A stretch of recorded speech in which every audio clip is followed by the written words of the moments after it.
Top 10 countries in the world. Hello and welcome to Scores Compared channel. In this video we gonna try to answer the following question. What's the best country in the world? Number 10, Canada. Canada is a country with a lot of potential. It's the second largest territory in the world after Russia with a lot of natural resources. Canada territory is 15 times larger than France, for example, but France still have a bigger GDP than Canada and they certainly can do better. Canada is known for its immigration program that aims to populate a country with a very low population density. Canada got its worst ranking in pollution. She's ranked 49th in the Environmental Performance Index published by Yale University. This can be explained by the country greenhouse gas emissions coming from an important fossil fuel infrastructure. Number 9, Australia.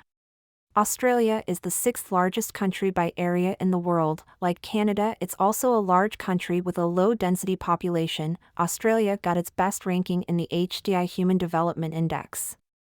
Australian can enjoy a long and healthy life, access to education and a decent standard of living. Paradoxically, Australia got its worst ranking in the Global Gender Gap Report published by World Economic Forum. This is due to its relatively low women educational attainment and its relatively high women health and survival score. Number 8, Iceland. Iceland is an island with a small population of less than 400,000 people, and that's probably what explains why they ranked 31st in the International Tax Competitiveness Index. Ranked first in the Global Peace Index, Iceland is the most peaceful country in the world. It's due to its low violent demonstration and perception of criminality indicators.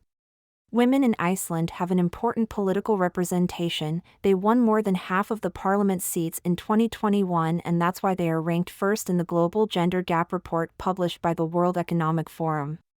Number 7, Sweden. Sweden got its worst ranking in the Economic Freedom Index as the 33rd by the Fraiser Institute. One of its sub-index is the size of government that indicate the extent to which countries rely on political process to allocate resources, goods and services. In fact, Sweden has an important government expenditure as percentage of GDP and a relatively high individual taxes. Ranked first in the Freedom in the World report published by Freedom House. Sweden have a stable political system, a strong multi-party system with fair and free elections that straighten civil liberties, political rights and the prevalence of the rule of law. Number 6, New Zealand. New Zealand has the 51st biggest GDP in the world, and that should be considered as a positive performance when we take into consideration that they have a small population of about 5 million people. When it comes to corruption, even if they has dropped from 91 in 2015 to 88 in 2021, New Zealand ranked first as one of the most transparent and cleanest countries, thanks to its strong integrity system in the public and private sectors that help counter corruption. Number 5, Finland. With a small population of less than 6 million people, Finland got its worst ranking in GDP by county. She's ranked 49th country in the world, but when we look closer we realize that Finland performed better than Germany in regard to its GDP per capita, where Finland got ranked 24th. Finland is considered as one of the most free and sustainable countries in the world. They have low corruption and a transparent political system. Finland is ranked first in 2 important index, Fragile State Index and Freedom in the World Index. Number 4, Denmark.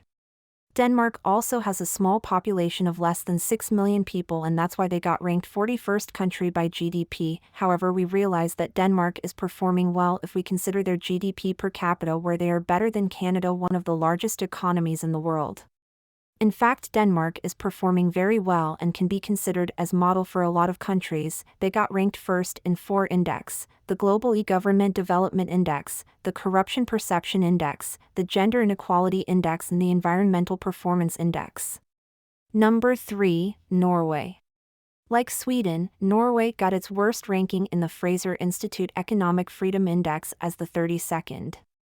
Here is probably an allusion to the fact that the Norwegian government is the largest shareholder with 67% in Equinor, which is considered the 70th largest company in the world by Forbes Global 2000 in 2022. Otherwise, Norway has a place in the podium on 5 index, first in the Freedom in the World Index. Second in the Human Development Index, the Fragile States Index and the Gender Inequality Index. Third in the Global Gender Gap Report. Number 2, Switzerland. The worst ranking Switzerland has got is 23rd in the Global E-Government Development Index by the United Nations. In fact, Switzerland government provide a relatively low provision of online content which partially led to a low e-participation index. The biggest achievement of Switzerland is in its HDI Human Development Index. Switzerland has all its human development indicators in the green. The country is successful in providing social services like education, health, that lead to gender gap and poverty reduction. Number 1, the United States.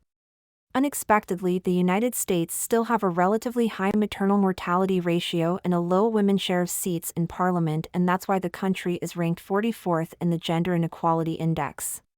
We could not deny the fact that the USA still lead wealth creation in the world by far. The country specializes in research and development with business applications. A lot of elements support this leadership: a history, immigration, a social structure, a creative industry, a private university system, and a startup ecosystem. Conclusion: what's interesting in this top 10 is the fact that all the 4 Nordic countries are included in the ranking. Of course, the biggest absence on the list is the United Kingdom. At the end, we would like to mention that this question, what's the best country in the world, is subjective because each country has its specific context, constraints, priorities, and policies, so no country can be the best in everything.